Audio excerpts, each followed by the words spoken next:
So last week I spent some time with some really wealthy individuals, and I thought it would be good to go through what they do differently and how they think differently than us normal deadly people. And it can be really easy to be intimidated by them, by how they live and what kind of quality of life they have. But instead of that, I thought we could dive into how we can learn from what they're doing and apply similar methods in our own lives.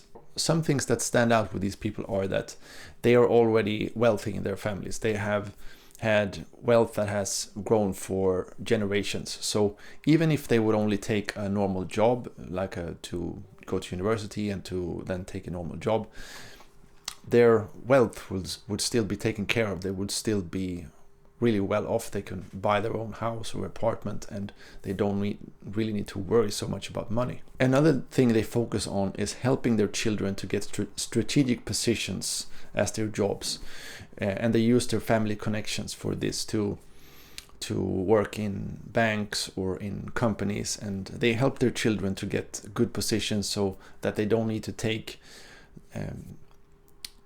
those normal jobs or work their way up. They get a head start by getting a good position from the start. Another thing these people can do is they can really take more risk when it comes to their work life, because since their family is already wealthy, it doesn't matter if their first or second company doesn't work. So because they know they have that financial cushion if things doesn't turn out as they thought it would. So that means that they can try 1, 2, 3, 4 times starting their own company and taking larger risks, because they know that they're financially secure already. So this enables these young people to focus more on ownership, to starting their own companies, getting strategic positions in other companies, and maybe become part owners of those businesses, because they can take larger risks. They don't need to focus on just getting by. Another thing that stands out about these families is that they have a focus on growing their wealth, to grow their net worth.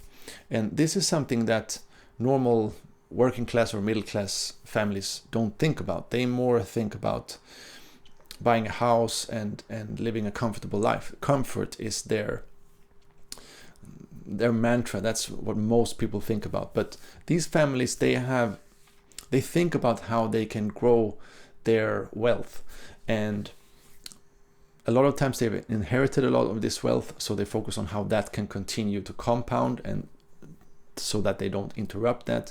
But they also focus on how they can go out to create new companies that can be held for a long time, or that can be sold, and they then can buy other assets with this money. And when you think about it, they kind of live in a Lollapalooza effect, like a positive spiral of many things happening, because they're born into these families.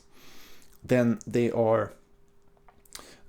already have connections that are really valuable. They already have money, so they can put that to use. They already have a reputation thanks of their family name, and they spend time with other powerful, wealthy individuals. So they already have this positive spiral going for them, so they can kind of just continue on that spiral. And when thinking about these qualities and advantages that these wealthy families have, it is easy to become either jealous or envious about that, because why weren't we born into a family that has these advantages? But instead of going that route, we should focus on what can we learn and implement that these people do. How can we implement strategies that these families are using? So one thing that we can learn is to focus on our education, to continually educate ourselves, and with high quality education, so that we can get a strategic position for our work, either in our own company and or a strategic position in another company, so that we can have a high quality life with that income that brings. That might not be totally natural if your parents hasn't been focused on that.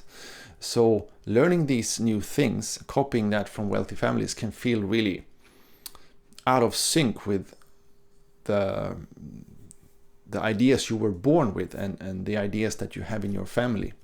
But implementing these can really help you to get ahead. So the second point is the focus to seeing one's net worth grow. And this is also something that most people don't focus on. Most people have no clue about what their net worth is. Like total assets minus their liabilities. But if you have this as a focus and continually measure your net worth, that number will grow. And that is something that you can learn from these wealthy families. The third point is growing one's network. So the group of people that we associate with and are in contact with. And this is something that wealthy individuals already have in place. They already have a reputation, their family name, and they kind of only need to maintain that and make sure they don't do anything stupid to ruin their reputation. But we can have a focus on creating a network of influential people. And a very positive way of doing this is if you have met people in an event or in a networking event or somewhere else, always send them a postcard after, like a thank you card. This is something that has helped me enormously getting in contact with people that are really difficult getting in contact with otherwise. You can also send gifts afterwards. You can see what kind of hobbies they have and send them a personal gift after you have met them. Maybe you just meet them briefly in one event, and then after you send them a thank you card or a personal gift. And that can really be a great way to create a reciprocity effect and to grow your network. The fourth point is managing risk.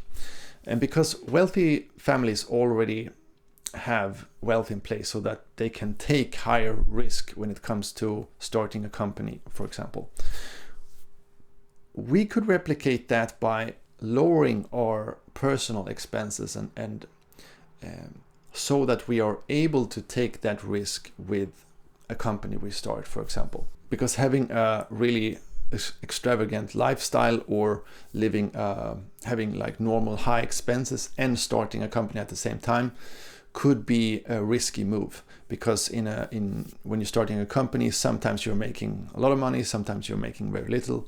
So lowering your own personal expenses and the expenses in the company can be a great way to lower that risk and enable you to make that company survive and give it a higher possibility for thriving. This also enables you to have a larger portion of your assets in productive assets that has potential to grow for the long term, rather than just investing in an apartment or a house, which is the largest asset of most households. And that is an asset that won't grow that much. But this enables you, if you keep your expenses low, to have more of your net worth in your company, for example, or in other assets that has a potential to grow more over time. So more assets will be in productive assets. So I hope you got some new ideas today. See you next week.